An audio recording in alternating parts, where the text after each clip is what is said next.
Ya, jangan ngejek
Hello, everyone. Good afternoon from Dubai.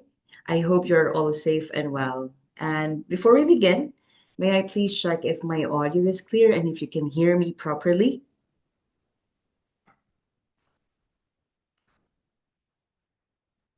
Yes, Yes. Priska, it's clear.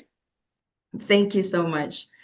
And welcome to our 90th live webinar. My name is Kriska, and I am delighted to be with here you all today, together with the TDCC training team. And we are grateful to have you joining us for another meaningful session. And today's topic is dyslexia and dysgraphia, educational strategies that work. On behalf of TDCC, we would like to thank our 92 advocates from 15 countries who registered for this session. And on behalf of TDCC, and to everyone who's joining us live here and on YouTube, thank you for taking your time to be with us today. And please allow me to acknowledge our registrants from Australia, Egypt, India, Indonesia, Lebanon, Nigeria, Oman, Pakistan, Philippines, Qatar, Romania, Saudi Arabia, Tunisia, UK, and UAE. So, wherever you are, good morning, good afternoon, and good evening. And before we start, let me share a short video about TDCC and our esteemed speaker for today. Thank you.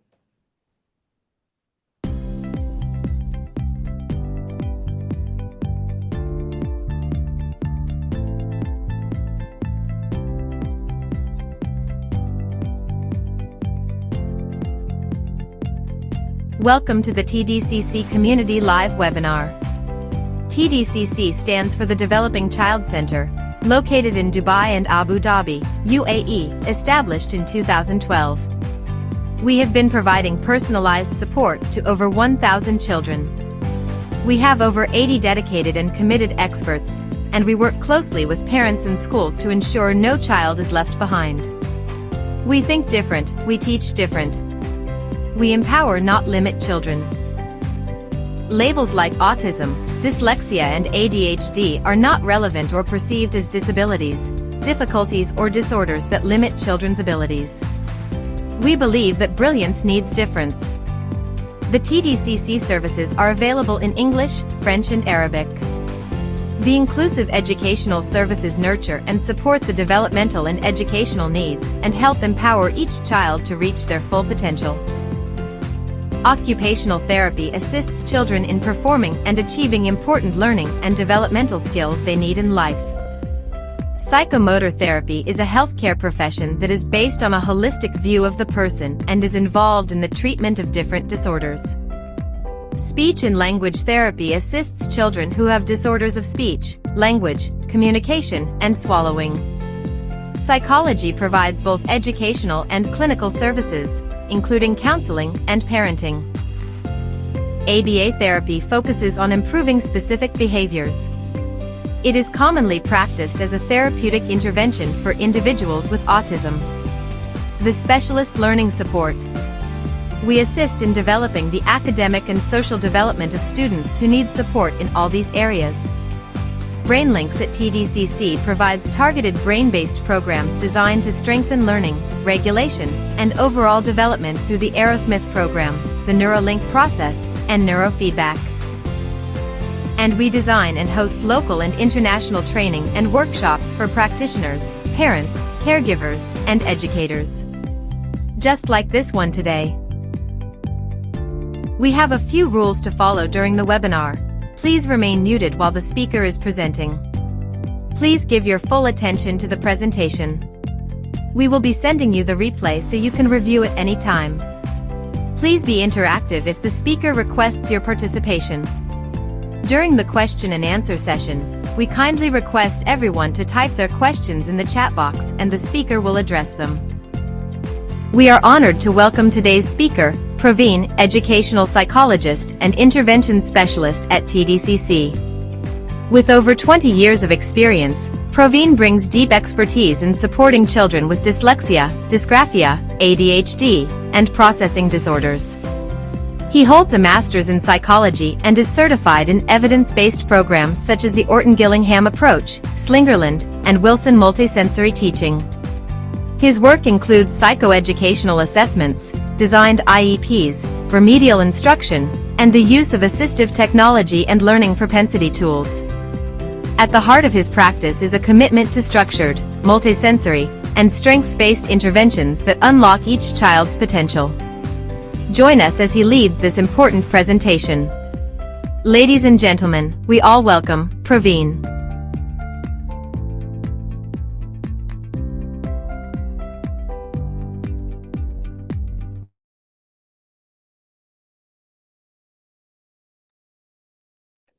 Hello, hi everyone. I hope you can hear me.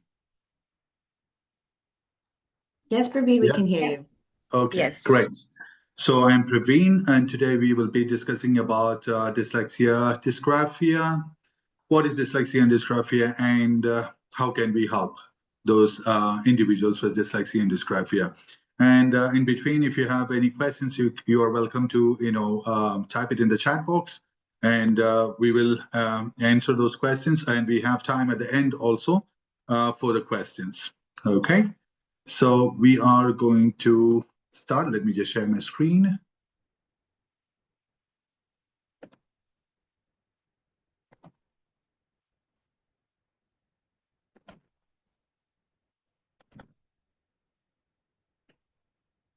Okay, you can see my screen, everyone? Yes, we can see your Yeah. screen, Praveen. Great. Excellent. So here we go. So these are the objectives of our workshop today. First one is understand dyslexia and dysgraphia, then recognize early signs across ages, then learn evidence-based interventions. Then you can see the exploring the classroom accommodations and how can we help these kids in school. Yeah. So first of all, I'm going into what is the definition of dyslexia.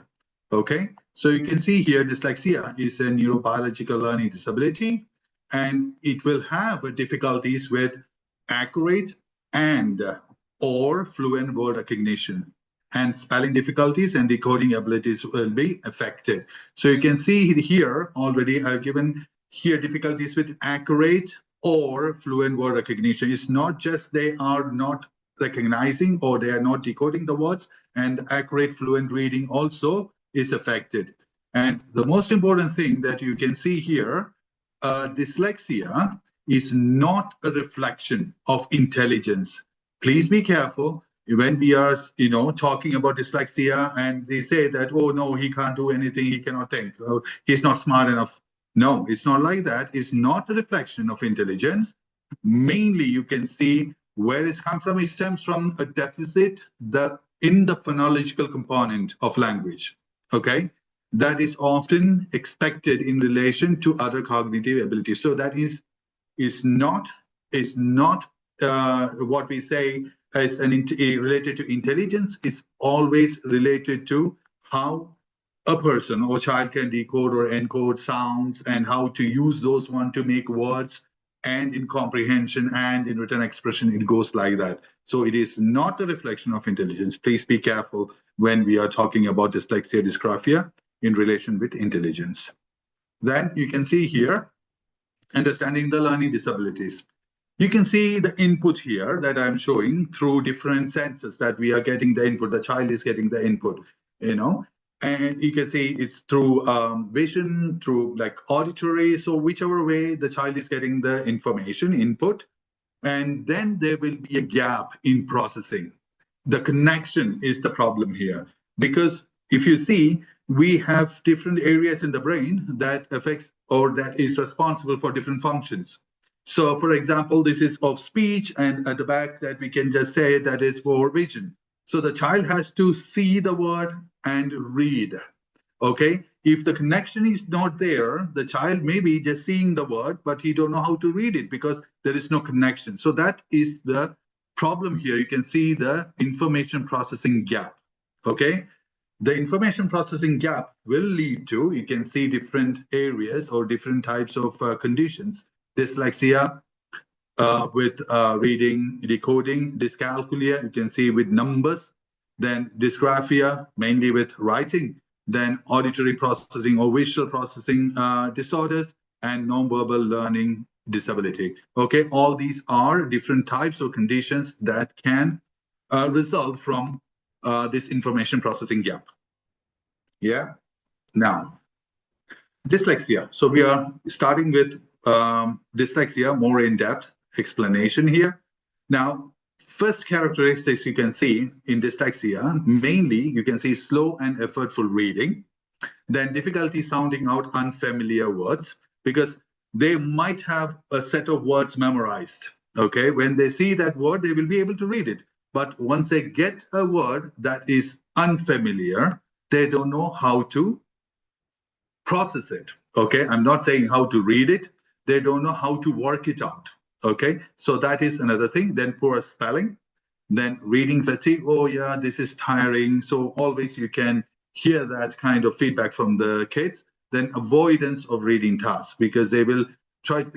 Sometimes I would say you will see learned helplessness in these kids, because they see that they're trying, they tried for a long time, okay, to work it out, or you're using different strategies, but still it's not working. And what will happen? Learned helplessness. They know even if I try, nothing is going to happen, better avoid. So that is a result.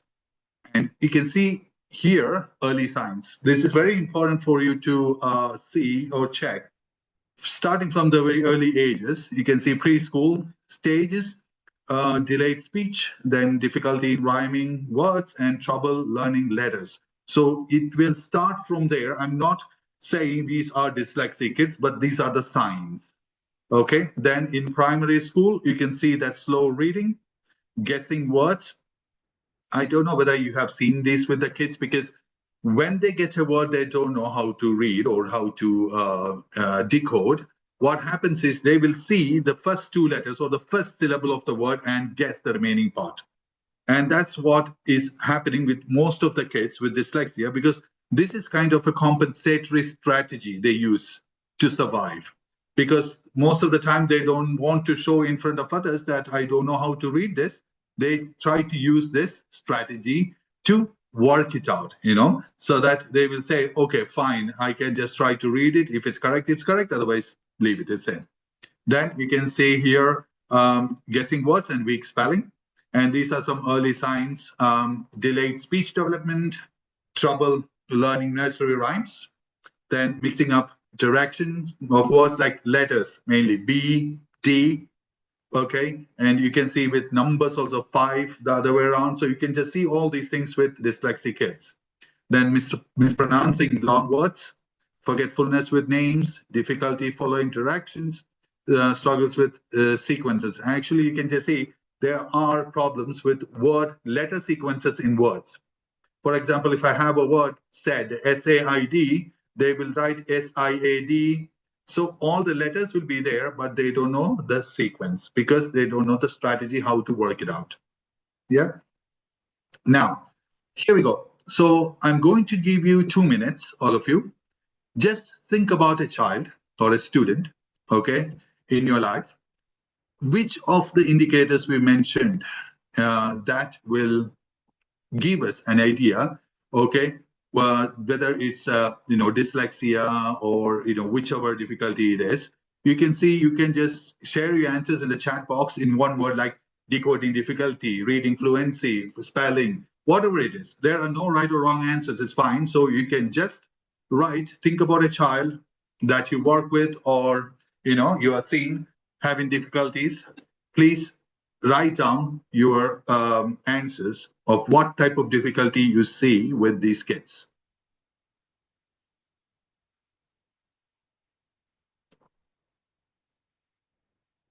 Okay, self-esteem, sure. Decoding difficulty, yeah. Decoding, yes.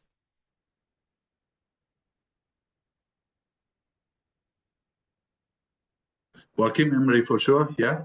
Fluency, yes. Following instructions, yeah. Any more? Anything related to spelling? Spelling, yes. Yeah. Writing alphabets and numbers. Yeah. P and 9. Yes. Fluency. Yeah. Okay. All these answers are correct. And you can see here one answer I got was self-esteem. That is an important one because that's what I was mentioning before about the learned helplessness. In the sense, like they try their level best, still nothing is happening. That will be having a direct impact on their self-esteem and self-confidence in school. And they just try to, avoid whatever it takes to, avoid the reading and writing and even going to school. Yeah. Okay, good. So let me just go to the next slide. Okay, now from dyslexia. So now I want to ask you, do we have any questions regarding dyslexia? We can, do the questions at the end also. So in between, do you have any questions or shall I just move to dysgraphia? Are you all good? Yeah? Good, sir. Okay. Okay, there we go. So now understanding dysgraphia. Now, what do you think dysgraphia is? Because dyslexia is a common word that we use. So what do you think? Can you just write in the chat box, what are your understandings about dysgraphia?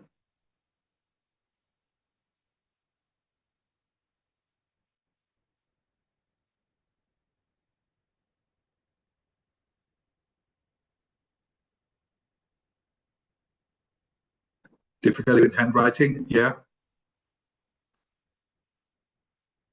Writing challenge? Yes. So difficulties with writing, okay? Writing in the sense, you can just see here, dysgraphia is a specific learning disability or difficulty that affects writing, which requires a complex set of motor and information processing skills. It's not just like they cannot write, it's the process of writing itself is a problem. Okay, so you can see which are the areas affected: spelling, handwriting, putting thoughts on paper, and again, there will be a mismatch between verbal ability and the written output. They can say the answers or whatever they want to write, they can say it, but the problem will be when they have to just put ideas on the paper, they won't be able to. So that is the main features of dysgraphia. So also you can just see here clearly, when we talk about dysgraphia, mostly we will talk about only handwriting issues. Okay, so these handwriting issues are like one of the problems in dysgraphia. Yeah. Now, so then when you see when dysgraphic students is not just the handwriting, is putting the ideas onto paper is also a main area that we can see. Okay. Now, the common indicators of dysgraphia. You can see that tight or awkward grip while writing. For example, I have a pencil here. You see here how I hold the pencil. We call it as the tripod grip. This is a grip mostly that we use is a correct grip for writing. So when you see the students with dysgraphia, you may often see different types of grips, okay, while they are writing. They might just do like this, or sometimes holding like this, sometimes holding like this, okay? So we need to always remember to go for the tripod grip for the writing. Okay, we call it as like pinch, lean, rest and lean, okay? So it's like that. And tight or awkward grip, that is one thing, one common indicator of dysgraphia. Inconsistent spacing. Okay, so random spacing between letters, words, and even irregular margins. Then legibility of handwriting, obviously that will be affected. Then the processing lag. They take a long time to copy notes, and you can just see whichever they want to copy. Near point or long point copying will be affected, and they take long time to complete the copying task. And also like visual transformation from the whiteboard to the paper, they lose that connection. Okay, that is another problem. Then writing fatigue, again, the exhaustion while writing. Normally when they write, what they say, oh no, I can't write this much. Okay, when they do like 2 sentences, they will say, I've done too much of writing. So this writing fatigue is common with many dysgraphic students. You can see here, this is a physical strain associated with dysgraphia. So see how the pencil holds, and you can see the tightened grip and the force used for writing. You can see that in the picture. And the second one, you can see this is inconsistent spacing. The quick brown fox jumps over the lazy jog. You can see how the spacing is. And here you see that is almost run on. And see here the spacing. Yeah, that is inconsistent. And now illegibility in writing. You can see that almost impossible to read this. Yeah, so these are some common signs of dysgraphia. Now, early signs will be, first one, you can see difficulties in forming letters or spacing letters correctly. Okay, and they don't know like how to go up, down, the spacing will be a problem. Then the second one, you can see struggling to hold and control the writing to a pen or pencil, whichever they are using. Then difficulties writing in a straight line. Sometimes they start with a line, either they go up or sometimes start in a line and go down. So you can see that is difficulties writing in a straight line. And then inconsistent spelling or for the same word. So same word, for the word that I said, they will write SIAD and SADE. So the same word, they will misspell in the same writing. Okay. And then having trouble knowing when to use lowercase letters, uppercase letters, punctuation, all these will be affected. So now you can see the additional signs that I have given under there. Poor fine motor coordination, the muscle strength for and the use of fingers. Then slow speed in writing. Then using verbs and especially grammar. Grammar will be affected. Then incorrect word order in sentences. So these are some early signs of dysgraphia.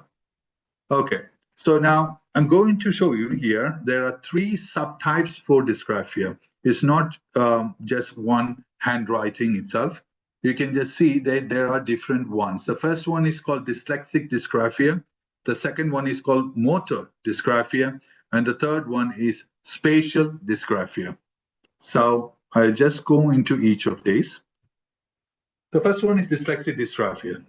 So you can see from the name itself, we can assume what could be the difficulty. It's not just the writing, even the spelling. So you can see the behavior profile normally for dyslexic dysgraphia. The first one, in this subtype, spontaneous writing work is highly illegible. Again, please remember it is a spontaneous one. So suddenly they need to write fast and quick. It will be illegible. Then interestingly, the copy text will be legible.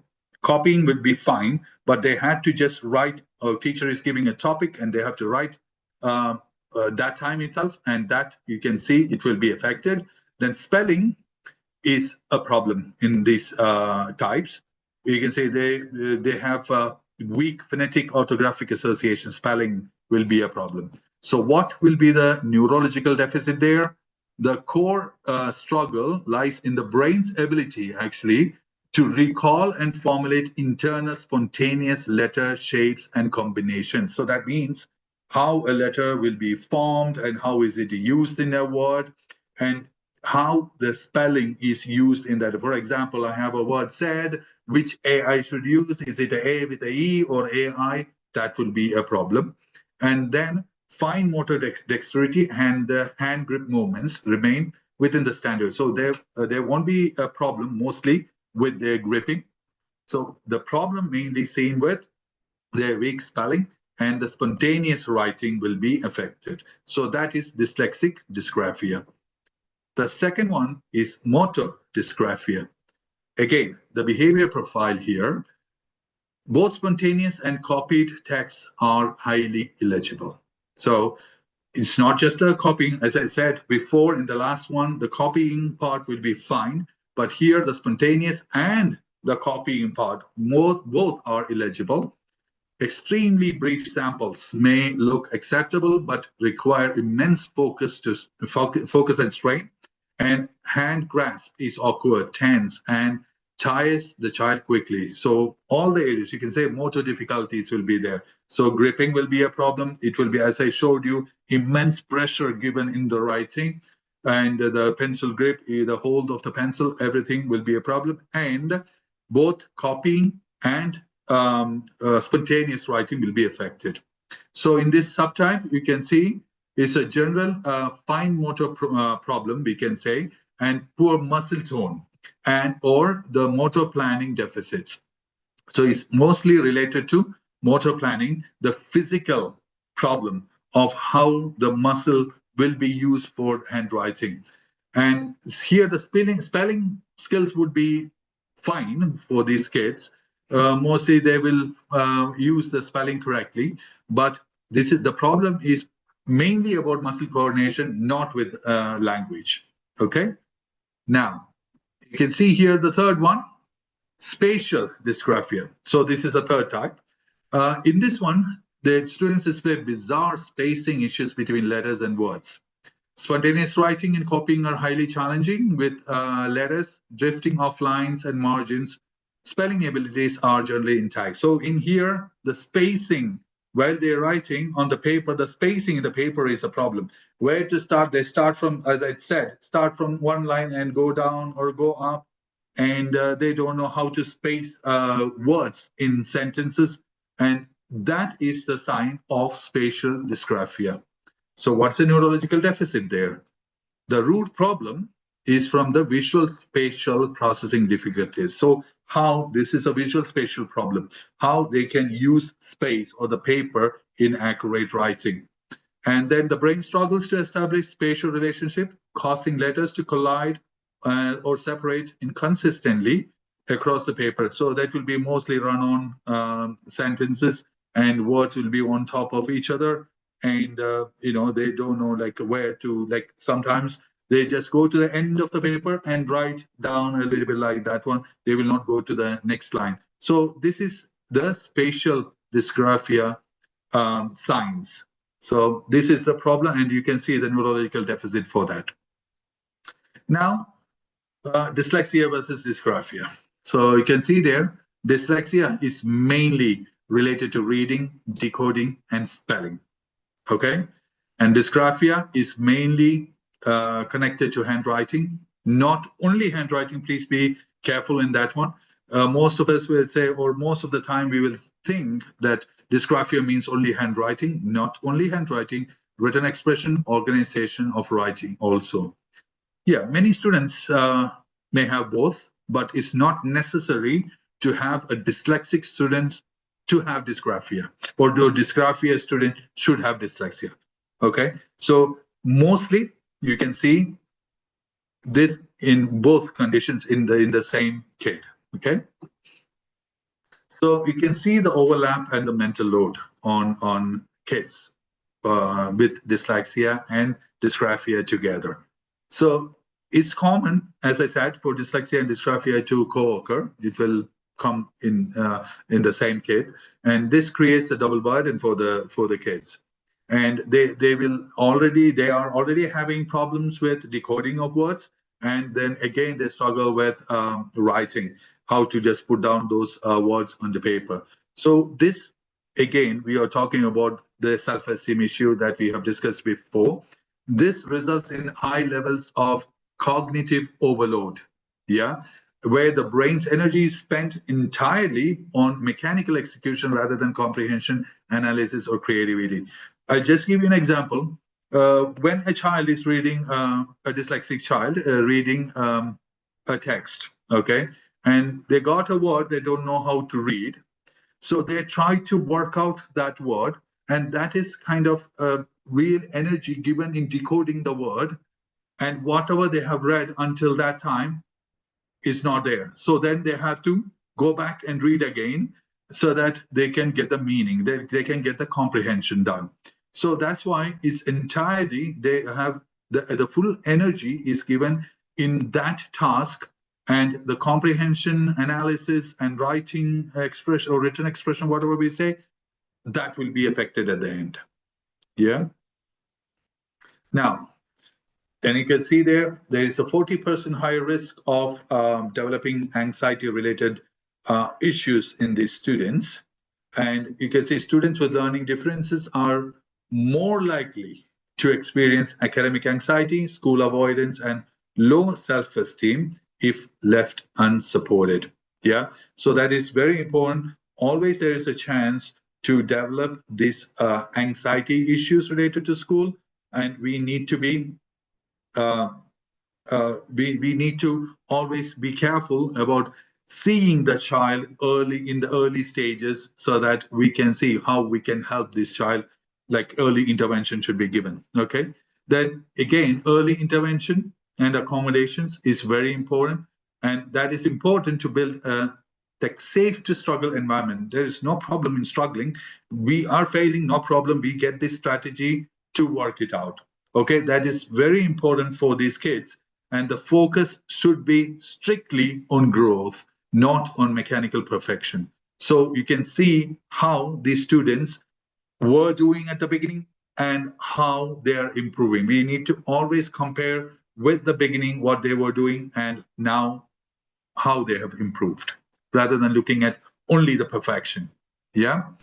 Now, here I would like to discuss a case with you all, and we need to do it together. And the task will be, you need to read about Alex, and you need to tell me whether Alex has dyslexia or dysgraphia and how we came into that decision.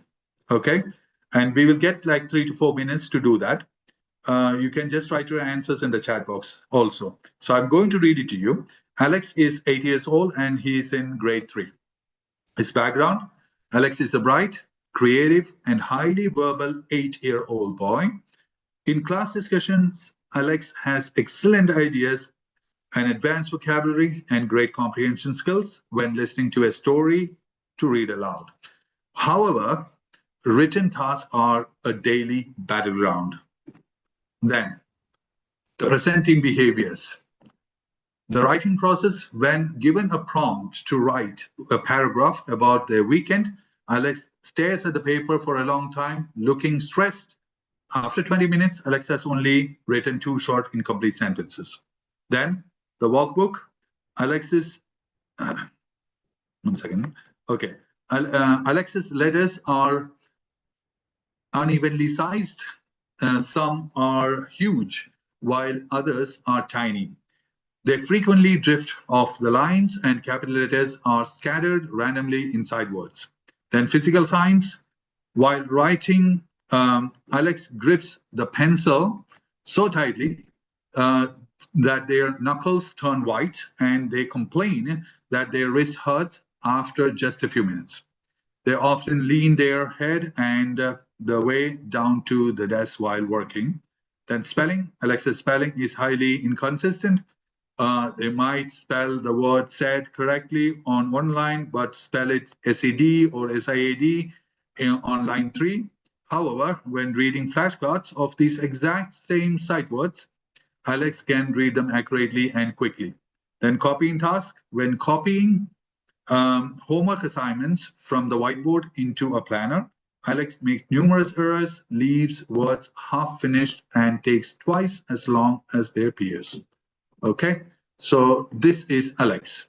Now, let me see, I got some answers. Dysgraphia, dyslexia, spatial dysgraphia, dysgraphia, included all 3 subtypes, dysgraphia. Yep, any more answers?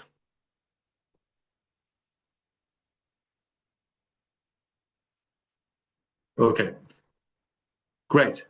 Actually, this is dysgraphia, and we can see here how we came into the decision here. So you can see first clue is the oral comprehension and vocabulary. Now, why it points to dysgraphia? High verbal skills and great listening comprehension are common in both, but Alex's core language processing is strong. Yeah. Then why is it not dyslexia? If it was dyslexia, Reading and decoding deficits usually drag down independent reading comprehension, but listening remains high. So that's obvious. Now, this is the obvious clue now. The second one, physical pain and pencil grip. The biggest giveaway is the white knuckle grip. Fatigue of writing and wrist pain are physical indicators of fine motor coordination issues centered to dysgraphia. Dyslexia does not cause physical pain or mechanical fatigue while holding a pencil. Okay, that's the best clue for what is the problem for this kid. Then spatial awareness on paper, floating text, mixing capital lowercase letters randomly, and inconsistent letter sizes point to a struggle with visual spatial processing of language. And dyslexic students may flip letters, okay, B and D, I told you that before, but their line tracking and size consistency are usually not an issue. You won't see that. If the student is not having dysgraphia, you won't see that. Then reading versus writing disconnect. Alex can read the sight words, as I said in the last clue, words easily on flashcards, but struggles to write them. And then you can see a child with dyslexia struggles with phonological processing, meaning they would highly struggle to read the words fluently, not just write them.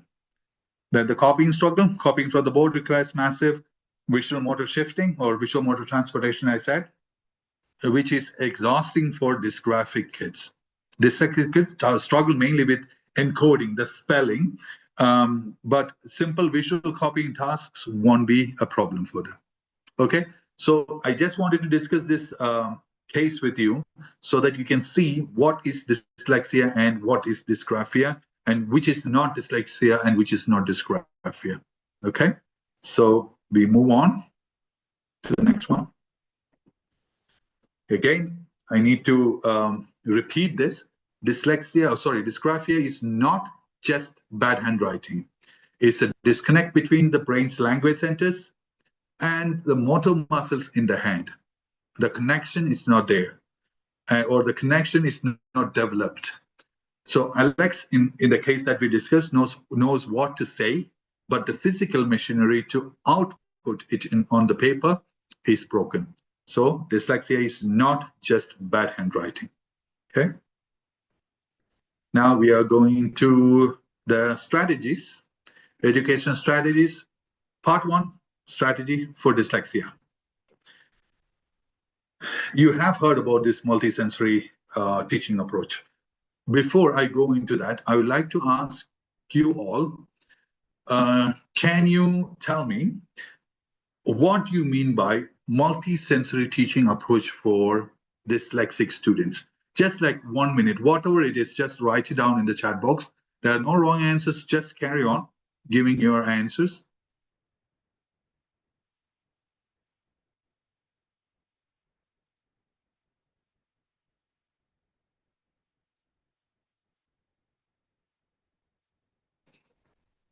Many senses as possible, great.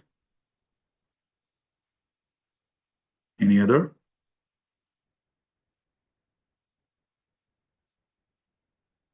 Okay, so I'll just go on. We don't have enough time. That's why I need to go on. Okay, many senses, the mix of visual, sensory, auditory resources. Yes, great. Okay, so now I will just go ahead with that. You can see here, we are using all the sensory pathways for dyslexic students to learn. You can see here the visual part, auditory part, kinesthetic, and tactile. So in the visual part, you can see looking at the letter shapes, seeing it.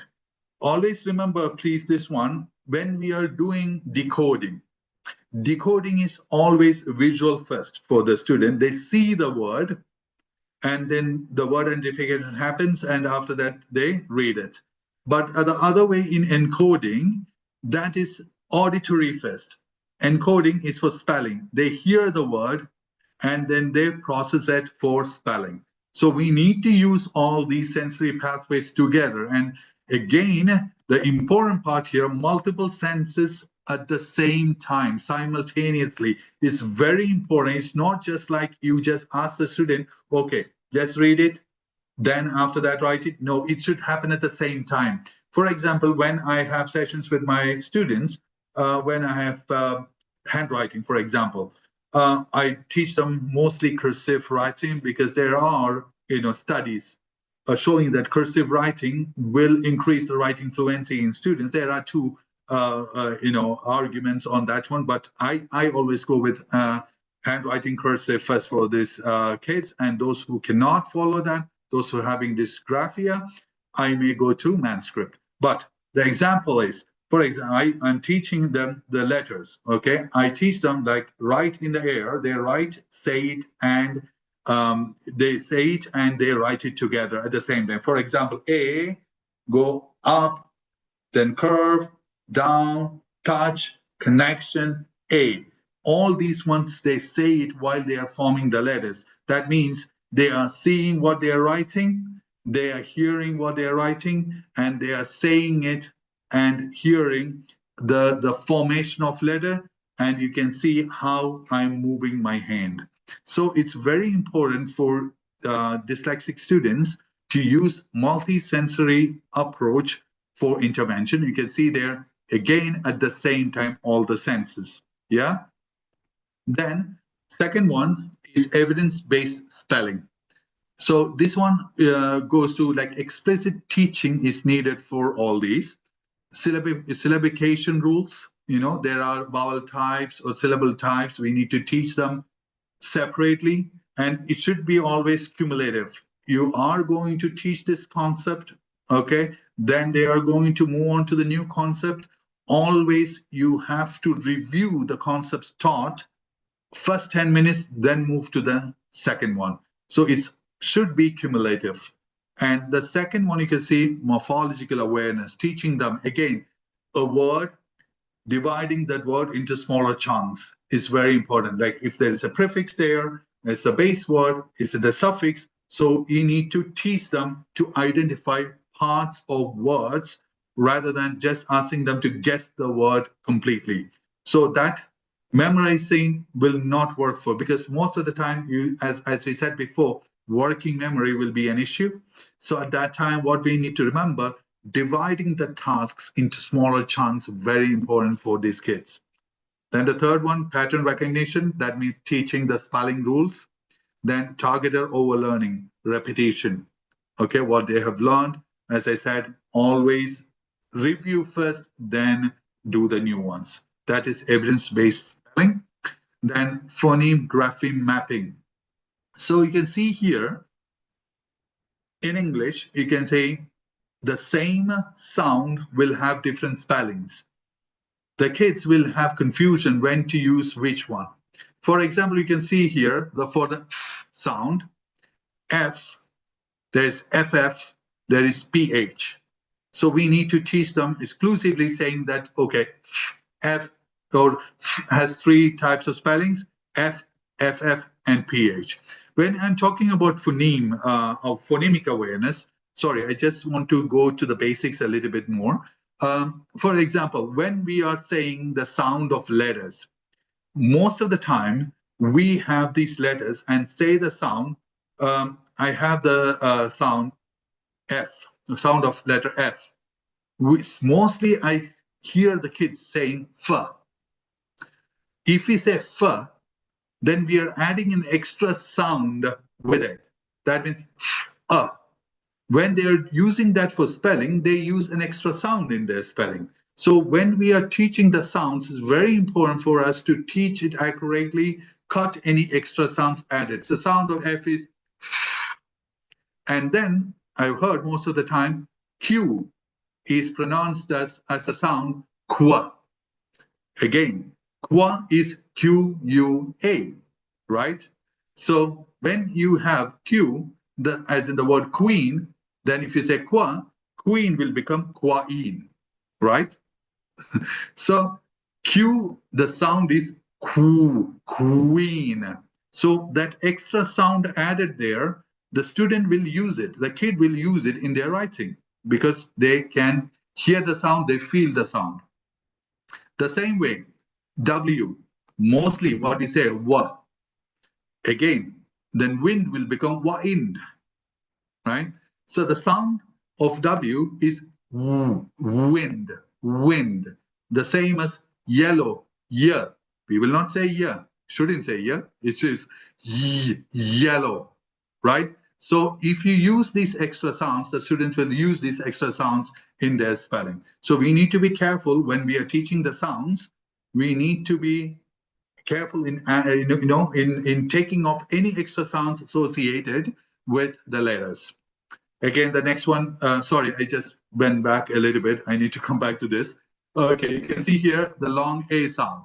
Yeah, long A sound, we have AI, AY. When to use AI, when to use AY, there will be a problem. We need to teach them exclusively. Again, we can teach them. Letter I will never come at the end of a word. That's why letter AI will never come at the end of a word. And then you can see K. There is K, then C, and CK. When to use C, when to use K, when to use CK, that will be a problem. And then we can teach them CK will be used only right after a short vowel sound, as in the word pack or sick. And CK will never come at the beginning of a word. So we need to teach these ones exclusively for these kids to understand, okay, what are the spelling rules and how we can use it in our text. Okay. Now, moving on, there are four strategies. I divided all the strategies into four sections. You can see the first one, structured literacy. The second one, material accommodations. The third one, environment and pacing. And the fourth one, tech and tools, the assistive technology that, yeah, the big term nowadays. Yeah. Okay. So first one, structured literacy, as I was discussing with you, systematic phonics should be taught to them. Multisensory teaching will come under this one, and sequential progression. I say that, okay, start from always reviewing what we have taught and move on from there. Okay, so this is structured literacy intervention, and I already spoken to you about it. The second one is very important, is the material accommodation. This is, again, in school, the material accommodations. What can we use for these students, to accommodate their skills or to help them complete what is expected from them in school? The first one, dyslexia-friendly text. Now, use clear fonts. And this is an example I've given here. This is called open dyslexic font, that you can use these ones, because when we are doing the typing and all those things, normally the A's are different, and you can see that will confuse them.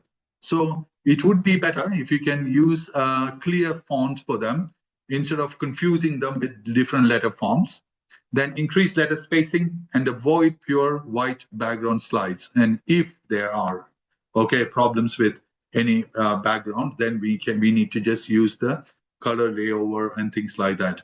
Okay, then scaffolded content, provide graphic organizers, structured templates, and printed guided notes always before what we teach them. Then audio assistant, paired text, paired reading is important with them. Audiobooks is a good one. Then they can listen while tracking words visually. Then they are reading, they can track while reading it. So this is material accommodations. Then the third one, environment and pacing. First is extra time for reading assignments, writing tests, and processing complex verbal instructions. Then breakdown. As I said, this is the core. Breaking down any tasks into smaller chunks is very important, into manageable chunks for them, so that they will not look at the whole thing and say, oh, I need to do this much? This is difficult for me. Instead of that, divide all the tasks into manageable chunks, short chunks, so that they will finish with one and move on to the next one. For example, when they have to read 3 or 4 paragraphs, just give one paragraph at a time. And also from the paragraph, you take out the words that you know already they won't be able to read or understand the meaning. Pre-teach those words. That's very important. You pre-teach those words so that when they have those words in the text, that will not affect the reading fluency or reading comprehension. So that is very important. Then oral testing alternative, instead of writing, they can always say the answers. No need to push on always the writing answers. Yeah. And now assistive technology, as I said, this is widely used nowadays. Speech to text. Okay, the dictation, they can dictate instead of like thinking of writing it, they can just dictate. And not for the assessments. I know that that is difficult for the assessments and the examinations. So this is for the tasks they have to complete in classrooms. Then text to speech, they can listen to the text. Then spell checkers should be given, or strict spelling evaluation should be avoided for these kids. Now, part two, the strategies for dysgraphia. You can see dysgraphia and the misconceptions, common ones. It's a learning disability or a learning difficulty. You can see difficulty with writing skills. It affects formation of letters and can occur with giftedness also. And the misconceptions you can see, they say laziness in writing, no. Lack of intelligence, no. Refusal to write neatly, no. A problem that can't improve, no. Okay, so now the strategies here. Strengthening handwriting, mostly occupational therapists can help us in this one. You can see here targeted motor exercises. It's with fundamental physical mechanics. I need to teach the child to hold the pencil properly. For that one, work on the child with hand strength, finger isolation skills, and wrist stability.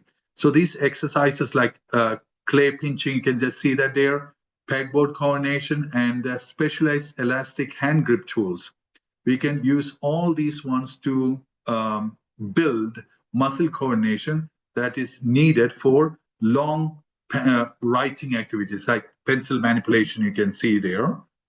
Now, tactile letter practice, sand and shaving cream. Instead of using just pencils, we can just use tactile friction triggers. This will give us like more hand movement. You can see always these gross motor movements will help the brain to develop more connections. So always we need to remember that when we are teaching them to write first, always remember to use the gross motor movements of hands while writing instead of just ask them to write on the paper. Okay, so that will, again, this triggers precise proprioceptive signals that standard pencils will not give. Then verbal path scripts, that means rhythmic cues during stroke practice. Then again, I said that while we are writing, teaching how to write letters. For example, B, I start from the bottom, go up, down, go around, touch, and out for the connection. So that is, we are verbally saying it, how to form the letters while forming it. Okay. Then raised paper, line papers, that is raised baselines. This will give a feedback, because when they are writing, they will touch that border and that will give, okay, I cannot go because this is just restricting my movement. So it will be a tactile feedback when the pencil wanders off designated line zones for writing. Then next one, sentence level scaffolds for the students. So visual framework organizers. You can say story maps, concept maps. It's all about graphic organizers, okay? To, again, I'm telling you, same thing. Dividing the task into smaller chunks. When they have to write this much, we are just taking, okay, introduction first, title first, then introduction, then the body, then the conclusion. Divide into smaller chunks, then combine that together. So you can see the story maps, concept maps, sequence outlines. Then all these are helping them to organize their ideas. I'm telling you again, it's not only about handwriting, it's about organizing the ideas and how to put it down on the paper. And we are, before they go into the writing, we are adding an extra step in front so that they will get the help of how to organize the ideas, and from there they write. That will be better. And always for those students who are having, like most of the time I see these students come and say, Mr. Praveen, I don't know what to write and how to start. They just always start like that.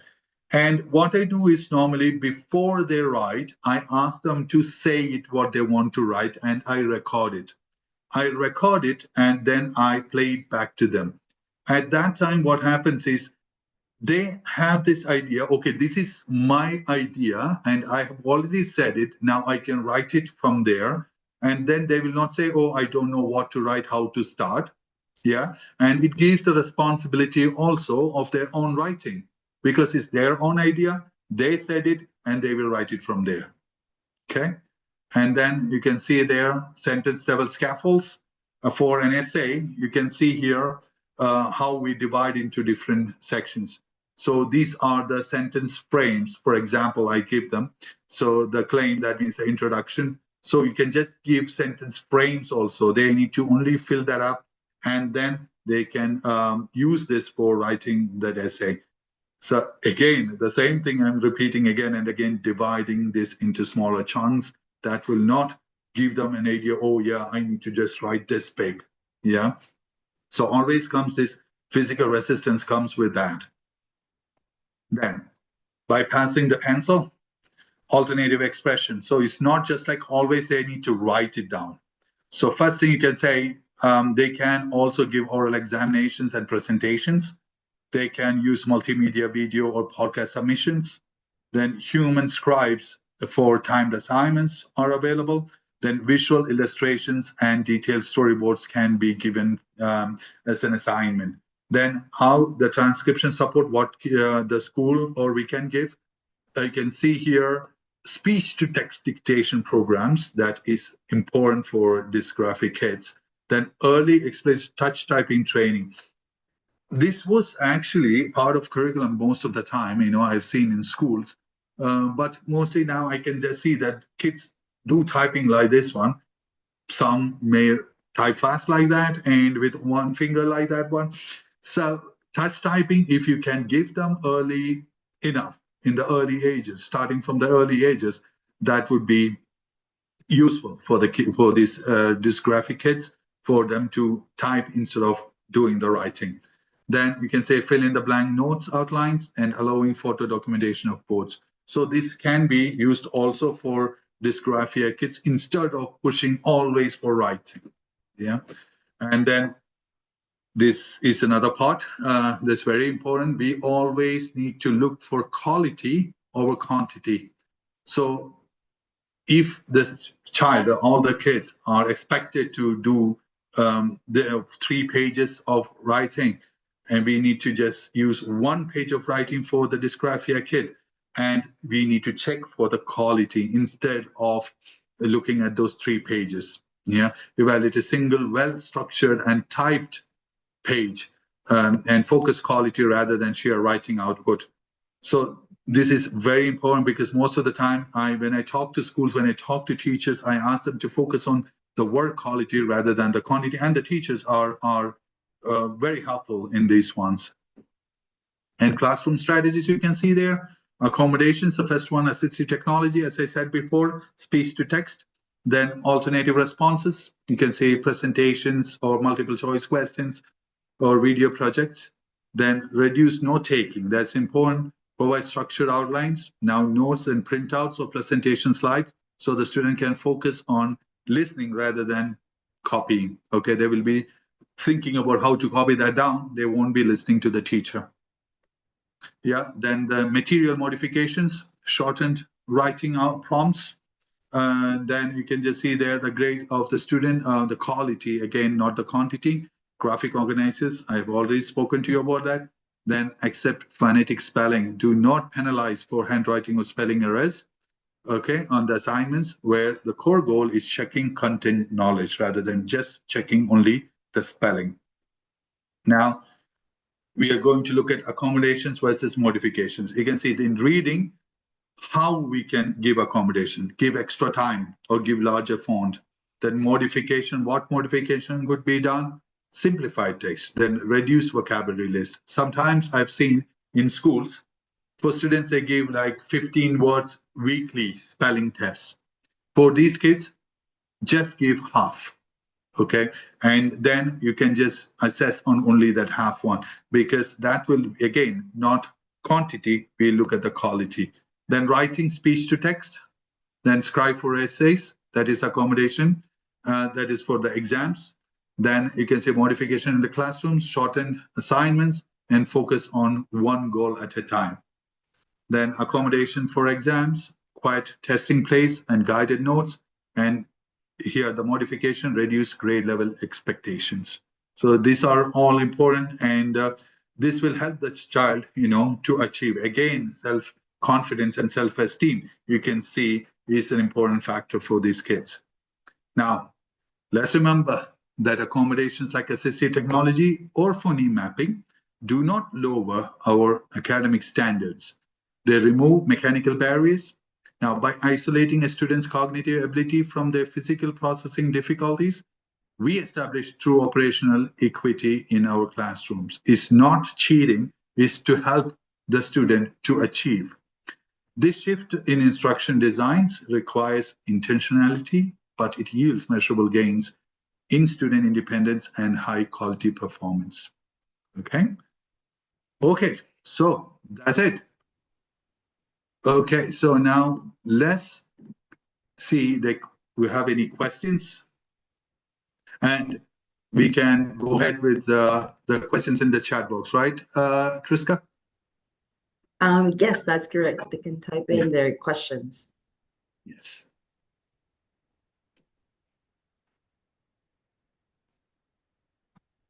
I can see there is a question. What if a child gets frustrated while writing and refuses to write? How do I help the child? So again, as I said, if the child refuses to write, you cannot push the child to write. You need to go for alternative methods to get the answers rather than looking for only writing output. So you need to talk to the child regarding, okay, this time we are going to get that output. You can say the answers to me. I write it down for you. Next time you need to do it. Because if you are going to push the child to write, and again, we are not looking for the long answers. If the child can say, okay, and say it, record it again. So alternative methods are very important for dysgraphic students rather than looking only for the written output. You have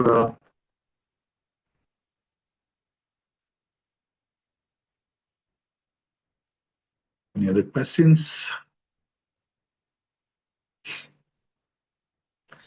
Tips on how can we engage the kids to write. Some of my kids are very lazy even with rewards. Okay, so first of all, don't say lazy, because it might not be laziness, it might be the difficulties that they are facing. And when they are not writing, we need to just see, is there any genuine difficulty for them to write? Because if they have any genuine difficulty, now what I said, the ways that you see that the strategies that I have given you there, you need to use some of those strategies in the sense like, okay, when they have to write like 5 letters, maybe small kids, they can just start with only 1 letter and give them a small reward. Like even with rewards, they do none. So we can just say that we are going to do this one now, you're going to get a reward, then we will go to the next one. So dividing into very smaller chunks is important.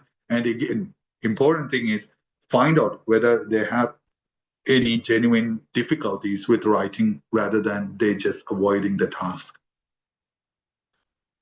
There is an uptrend with EAL students also having dyslexia. How would you suggest to help them?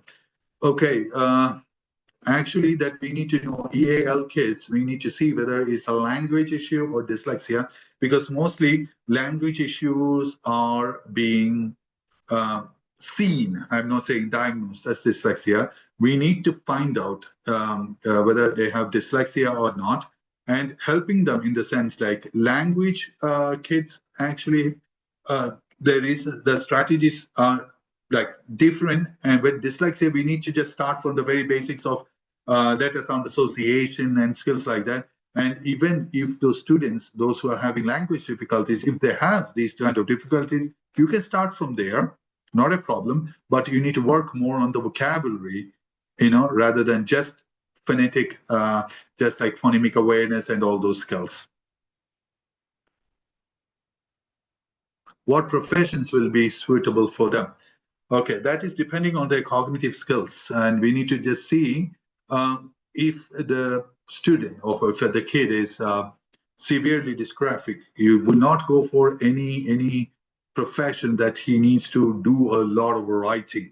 Okay, so, and again, you need to see the cognitive skills. That's very important because whether they can understand the concepts and carry on. So, which area they are good at? Okay, logical reasoning, they are good at. Yes, we can go for that. So, which area they are good in, we need to see, and then we need to pursue those.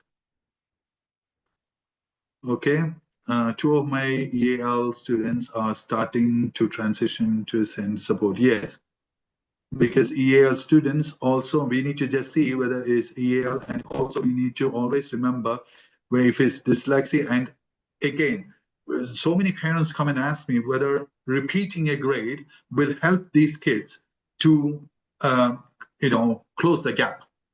I will not suggest that, because repeating the year one only will not help the student to achieve the gap. It's about the accommodations in school and the interventions given. That is very important rather than just repeating the year. Okay.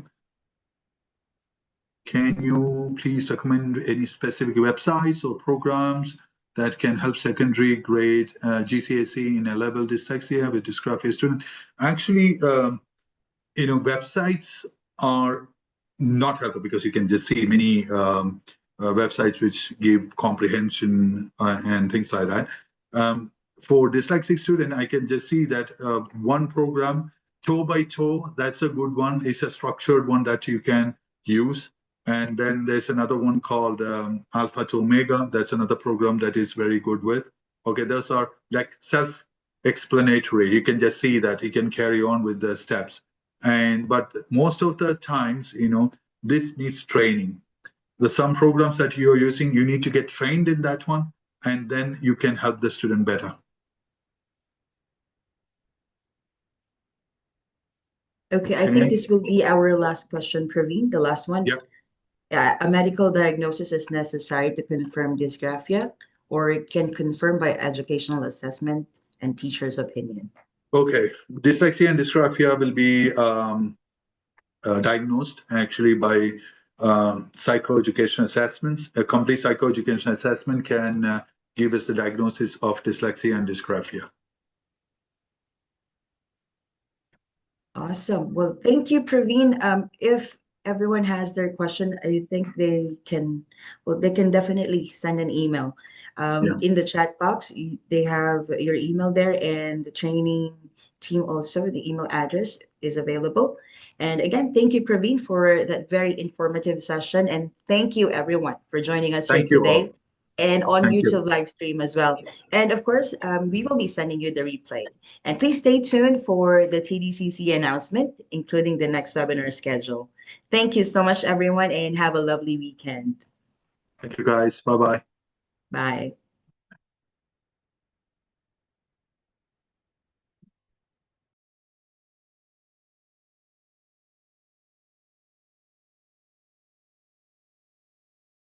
And for joining us today. Before we conclude, we would also like to take a moment to share some of the services, programs, and upcoming initiatives available at the Developing Child Center. Upcoming webinar series. As part of our continued commitment to raising awareness, promoting education, supporting child development, and empowering families, TDCC continues to present insightful webinar topics led by expert speakers and practitioners. Our summer camps are now open for registration. Our Inclusive Education Summer Program offers 7 weeks of engaging activities designed by specialist educators, speech therapists, and occupational therapists. Our 3-week Phonics Summer Camp uses evidence-based multisensory strategies to strengthen reading, spelling, decoding, and confidence, led by dyslexia specialist Zara Mirza. Our play-based speech and language intensive summer camp supports children's communication, interaction, and language development through purposeful play. Our core educational programs. Beyond our webinars, TDCC also offers a range of educational and therapeutic programs designed to meet the unique needs of every child. Early Intervention Program. Our Early Intervention Program in Abu Dhabi supports young children in building essential developmental, communication, social, and learning skills during the most important early years of growth. Intensive Educational Program in Dubai. Our intensive educational program provides structured and individualized support for children who need focused intervention to strengthen their learning, behavior, and school readiness skills. The program offers early intervention program, school readiness program and life skills program guided by our multidisciplinary team. Psychology and family support services. At TDCC, we also understand the importance of emotional well-being, behavior, and family guidance in a child's overall development. Psychology services. Our psychology services help children and families better understand emotions, behavior, development, and mental well-being through professional guidance and support. Educational psychology. Our educational psychology services help identify learning needs, cognitive strengths, and challenges so children can be better supported in school and beyond. Parenting services. Through our parenting services, we empower families with practical strategies, guidance, and support to help them confidently navigate their child's developmental journey. Counseling for children, teens, and adults.